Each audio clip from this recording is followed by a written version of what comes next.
মায়েদের জন্য বিশেষ কিছু খাবারকে, বিশেষ কিছু চাল চলনকে নিষিদ্ধ এবং ক্ষতিকর মনে করা হয়ে থাকে। তোর মধ্যে থেকে সবচেয়ে প্রসিদ্ধ হলো চন্দ্রগ্রহণ অথবা সূর্যগ্রহণের সময় গর্ভবতী মায়েরা যেন কোন অবস্থাতেই বাসা বাড়ি থেকে, ঘর থেকে বের না হন। অনেকে মনে করেন যে চন্দ্রগ্রহণ সূর্যগ্রহণের সময় গর্ভবতী মায়েদের জন্য কোনো কিছু কাটাকাটি করা, কোনো কিছু কুটা, এটা উচিত নয়। যদি করেন তাহলে সেটি তার গর্ভস্থ সন্তানের জন্য ক্ষতির কারণ হতে পারে। অনেকে মনে করেন যে গর্ভাবস্থায় যদি কেউ যমজ কলা খান তাহলে তার সন্তান যমজ হবে।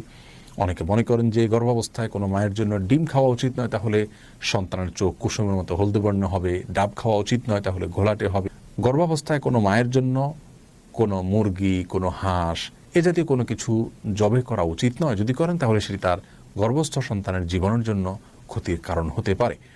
অনেকে মনে করেন যে গর্ভবতী মায়েরা প্লেট ইত্যাদি চেটে খেলে, মুছে খেলে ভালো করে